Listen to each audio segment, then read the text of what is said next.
Alors, je pense qu'on est en ligne. Stéphane, on est en ligne. Bon, bonsoir à tous.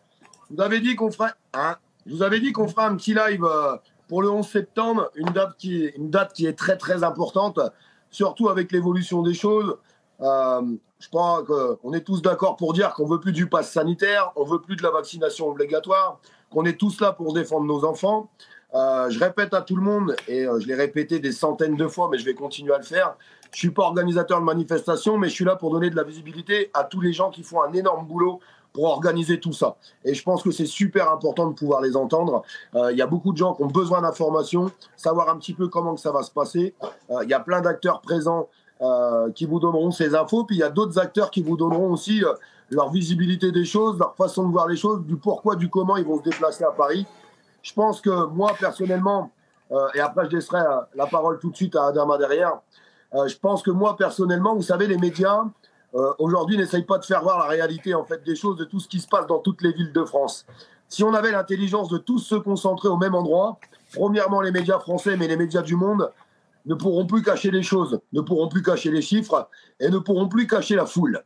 Donc, je pense qu'on a fait un énorme boulot en 7 semaines, un énorme boulot dans toutes les villes de France. Et franchement, c'était magnifique. Ça va continuer, bien sûr que ça va continuer. Mais est-ce que l'espace d'un temps, ça serait pas mal qu'on arrive à s'organiser à travers du covoiturage, du déplacement, qu'il y ait vraiment cette cohésion et qu'on leur fasse voir qu'on n'est pas 100 000, qu'on n'est pas 200 000, qu'on n'est pas 300 000, mais qu'on est des millions et qu'on va être capable d'être des millions dans Paris. Bonsoir, Adama.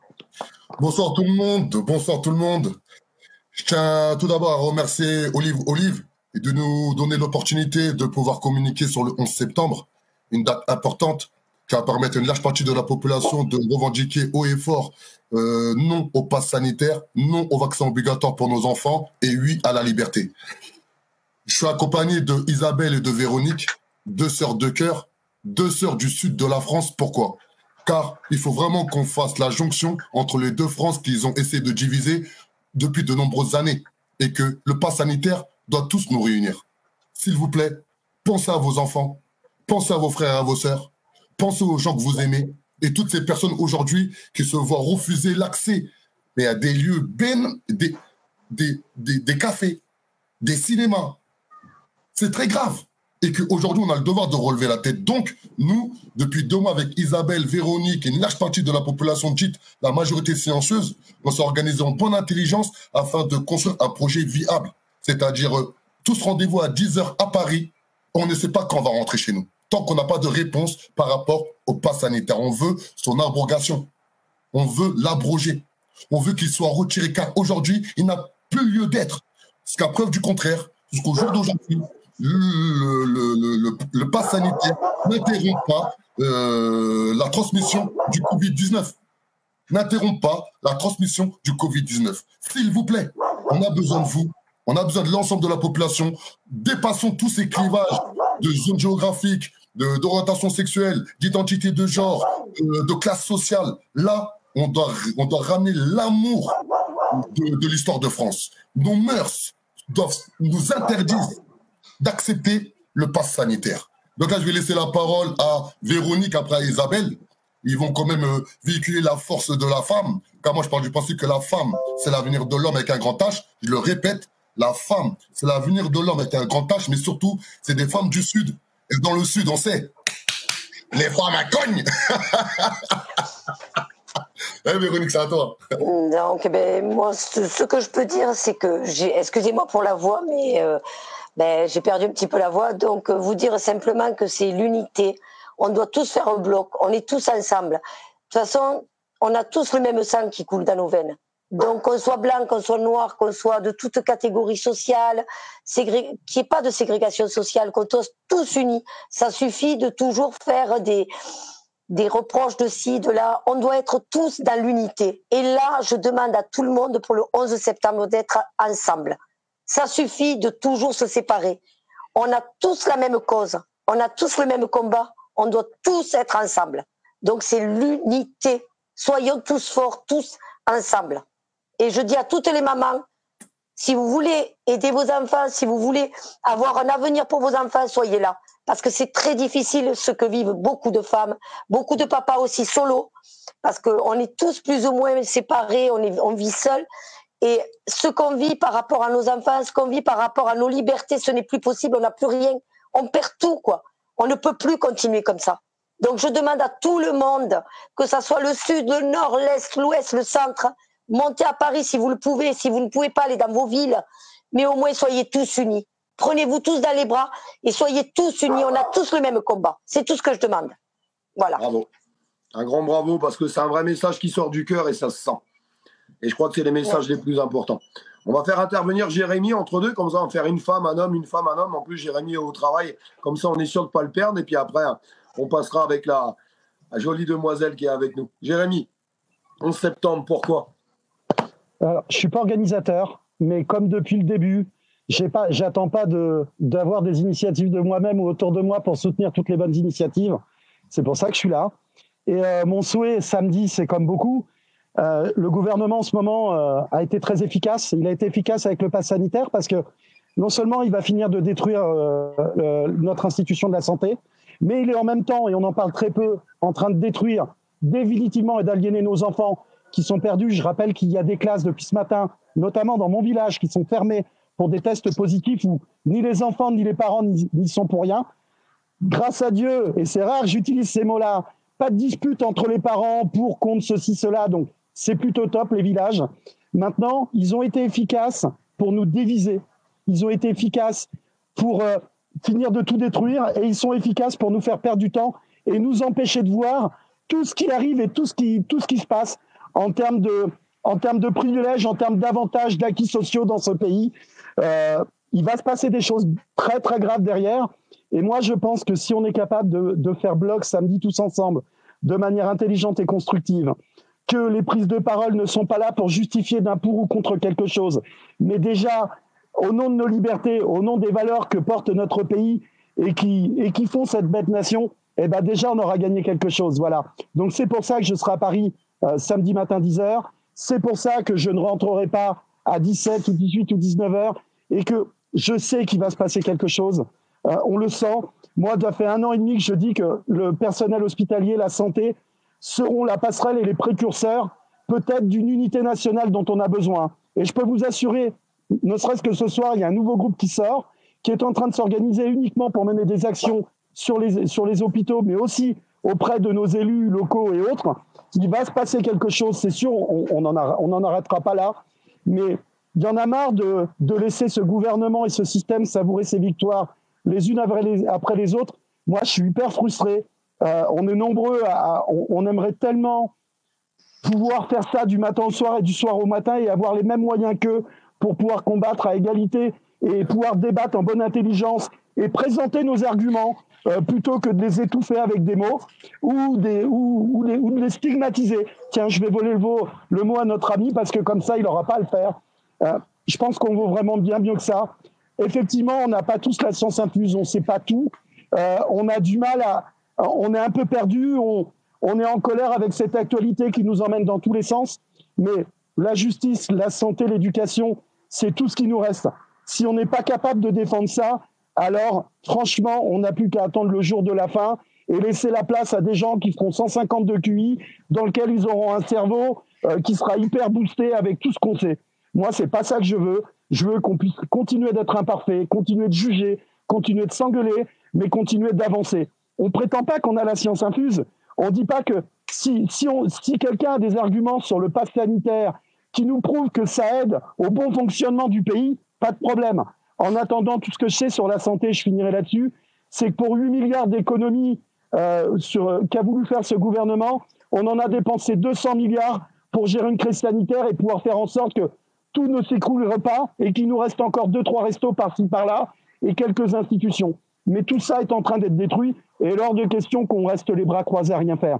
Donc la solidarité pour moi c'est le maître mot et samedi je ne cherche pas à faire quoi que ce soit d'autre que d'être présent auprès de tous ceux qui ont déjà et qui auront le courage de venir se montrer et de montrer qu'on n'est pas 2 ou 3 millions en France à à s'aborder tout ça. On est peut-être 12 ou 13 millions. Montrons que c'est pas une France profonde de la ville ou de la campagne qui s'oppose ou des classes sociales. Montrons que c'est vraiment des gens en colère, des gens sensés du monde de la santé, du monde de la justice, et montrons qu'on est capable de faire quelque chose tous ensemble. Ça nous ferait tellement de bien de se donner un peu d'espoir concret que moi j'y crois et je serai là samedi, je partirai soit dans la défaite, soit avec la satisfaction qu'on a fait bouger les lignes, mais quoi qu'il arrive, je serai là. Allez, je coupe mon micro et je reste avec vous. Merci Jérémy. Ah, merci Jérémy, car s'il te plaît, juste si je peux rebondir par rapport à Jérémy, car Jérémy c'est un frère de cœur, car Jérémy c'est une personne que j'affectionne particulièrement, car il m'a invité chez lui et qu'il a toujours essayé de vraiment essayer d'insuffler un réel projet ascendant pour permettre à tout un chacun de pouvoir jouir de ses droits civiques, mais surtout de sa liberté.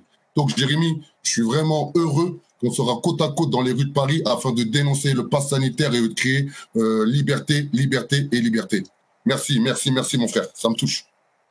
Merci Jérémy. Allez Isabelle, on t'écoute. Je vais rebondir dessus, c'est intergénérationnel ce qui arrive en fait. Parce que c'est les générations futures et les générations passées qui sont mélangées. Et on est tous menacés par ce gouvernement d'extinction si on ne se bouge pas et si on n'est pas unitaire, si on n'est pas humain et qu'on ne regarde pas le sens de la famille, le sens du respect, le sens de l'humain, on va finir que il va gagner en fait. C'est parce que c'est ça qu'il veut en fait. Lui, il n'est pas père de famille, il ne sera jamais père de famille, il ne saura jamais ce que c'est un enfant. Nous, on sait ce que c'est dans nos chairs, dans notre sang. On sait ce que c'est. On a des enfants, des petits-enfants. Et plus ça va, plus il restreint. Là, ça va passer à 3 ans au mois d'octobre. Les parents, ils sont perdus. Ils sont complètement désorientés. Ils ne savent plus quoi faire. C'est l'unité qui va sauver le peuple français. Parce qu'en vérité, on nous enlève toutes nos libertés et on nous enlève aussi les libertés que les anciens ont acquis avec le sang. Et ça, c'est inadmissible. C'est inadmissible qu'on n'ait plus de passé et plus d'avenir par rapport à juste quelques... je ne sais même pas comment les appeler en fait, qui veulent juste un pouvoir absolu, alors que nous, le peuple, c'est nous qui les nourrissons.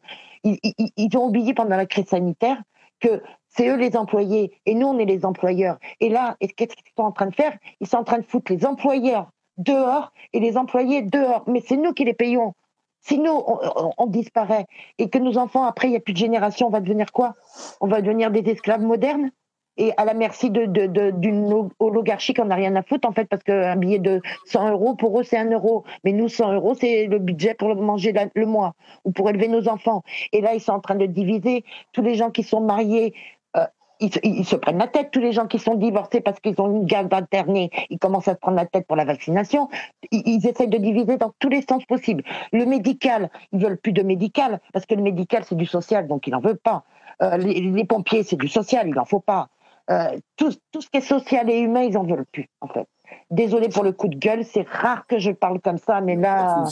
Et c'est pour ça que le 11 septembre, il faut vraiment qu'on soit tous unis, le nord, le sud, l'ouest, l'est, qu'on soit tous... On aura des centres d'information et on va essayer de remettre un peu la pendule à l'heure et, comme on dit chez nous, l'église au milieu du village. Exactement. Merci Isabelle pour ce beau message qui est encore lancé avec ce message d'unité. De toute façon, j'ai entendu parler que d'unité depuis tout à l'heure. Et franchement, ça fait vraiment du bien au cœur parce que je pense qu'il n'y a que comme ça qu'on pourra y arriver. On a notre ami Jimmy qui est avec nous. Salut les gens, salut les amis, bonsoir mesdames, bonsoir messieurs, Jérémy, Adama, Olive. Ça fait un moment qu'on se connaît, ça fait un moment qu'on se serre les coudes, ça fait un moment qu'on est plus ou moins dans le même trip. Mesdames, je suis ravi d'être avec vous ici ce soir. Alors, je vais faire court. Pour une fois, je vais essayer. L'ami Macron, il nous a déclaré un jour devant une caméra, si vous voulez un responsable, c'est moi, venez me chercher. Ben, c'est exactement ce que je me propose de faire en fait. Ce type, il faut aller le lui dire. Moi, j'ai grandi dans un monde, je pense être le plus vieux là dans la bande, j'ai grandi dans un monde où quand on m'obligeait à faire quelque chose, j'avais le droit de lever le doigt et de dire « Mais pourquoi vous me demandez ça, monsieur ?» Aujourd'hui, quand je fais ça, je prends une amende, je vais en garde à vue, on me prive de bosser, on me prive de sortir, on me traite de complotiste minoritaire. Enfin merde, qu'est-ce que c'est que ce cirque? Qu'est-ce que c'est que ce pays où on peut plus lever le doigt pour... Mais vous êtes sûr de votre coup? Alors, je vais faire bref. Il y a 2 ans, on a eu la mère Buzyn qui nous a dit « Vous inquiétez pas, c'est pas grave ». Après, on a eu la mère Ndiaye qui nous a dit « Mettez pas de masque, ça sert à rien ».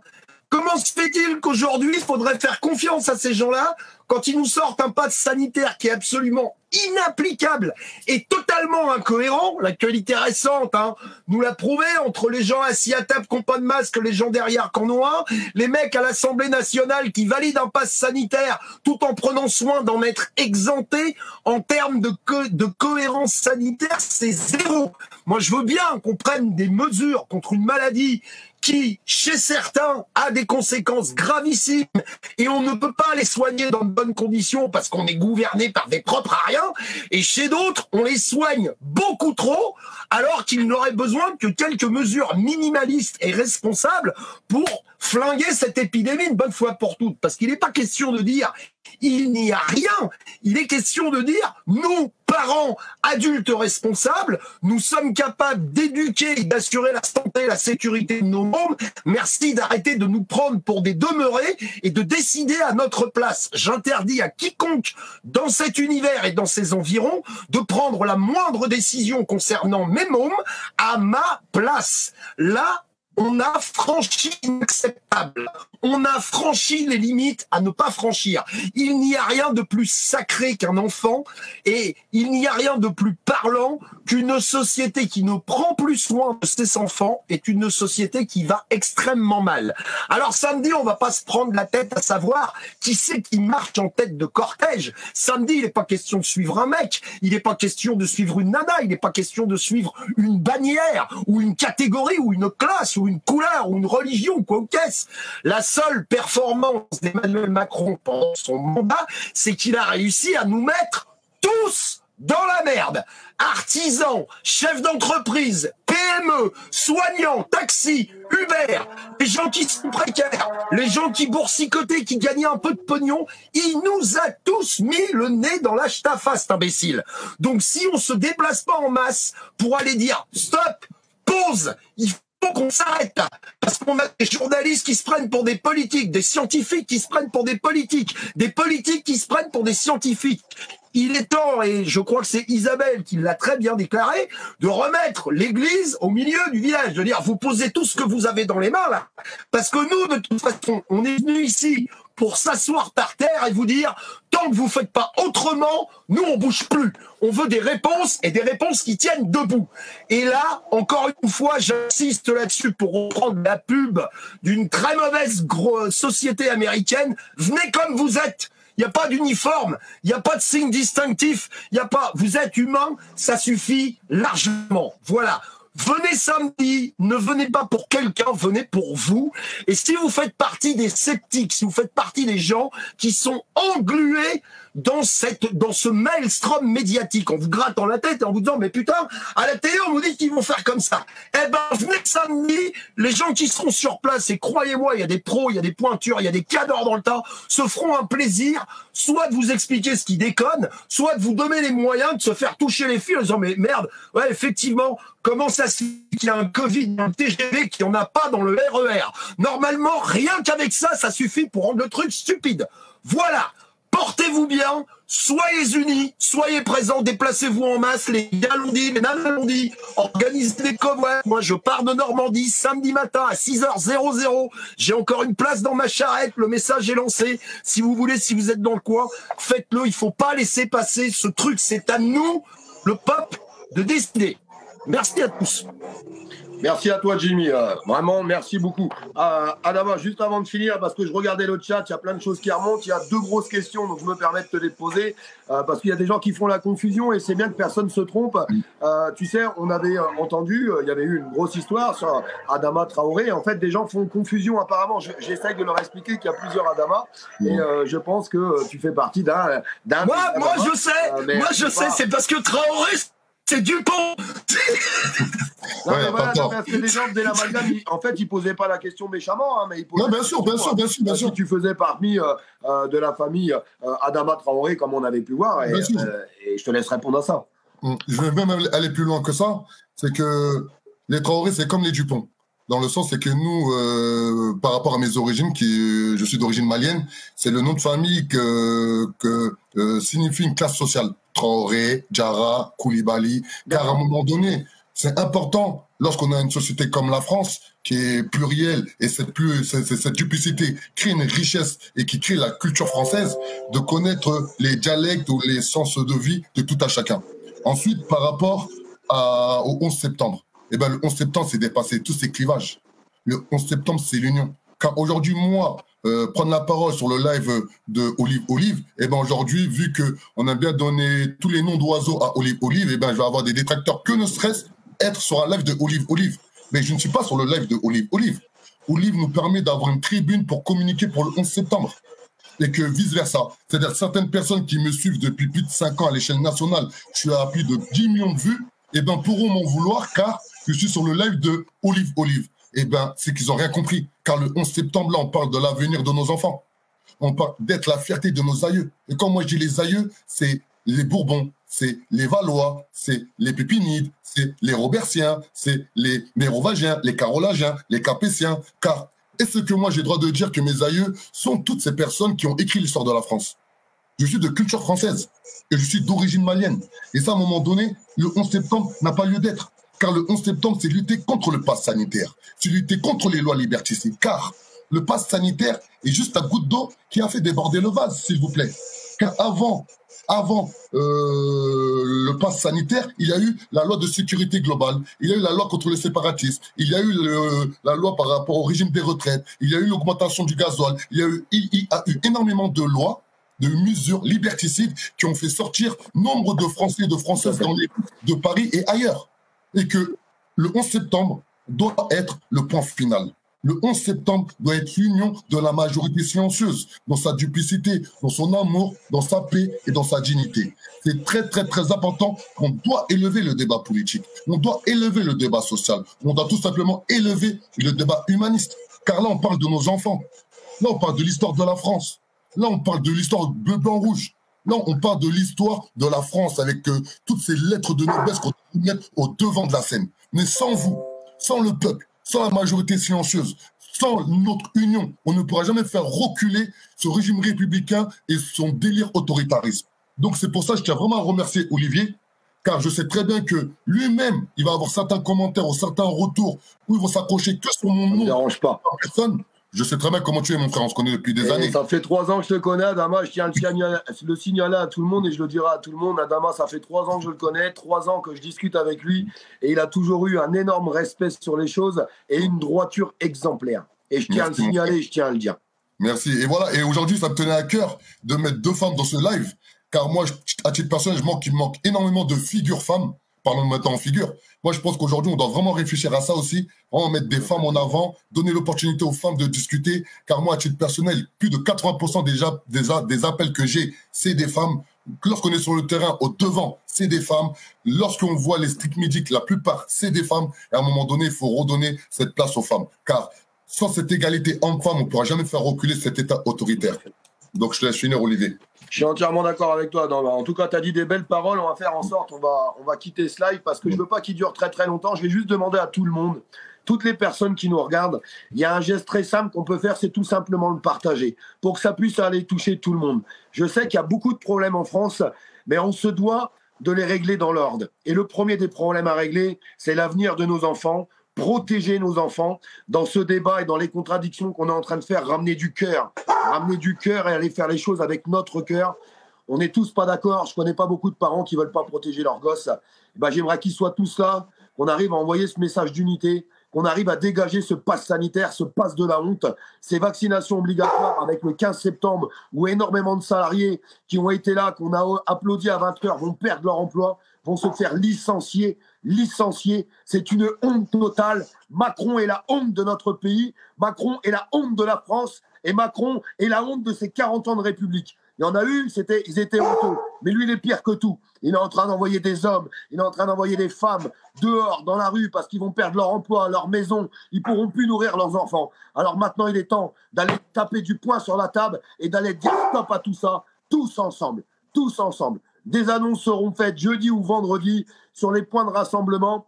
On a toujours entendu, mais oui, mais vous balancez tout une semaine avant. Eh bien, les choses ont changé. Bravo à tous les organisateurs de Paris qui sont en train de se rassembler, d'amener ce message d'unité. On va arriver à faire les choses ensemble. J'en suis absolument persuadé, parce que quand il s'agit de nos enfants, de l'avenir de nos gosses.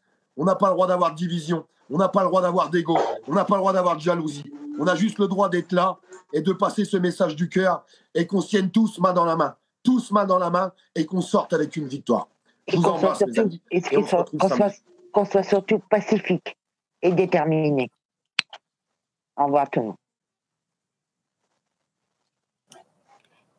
Demain, 13h, à Nice, hôpital signé. Voilà, c'était le dernier petit message que j'avais à passer. Il y a une action des soignants.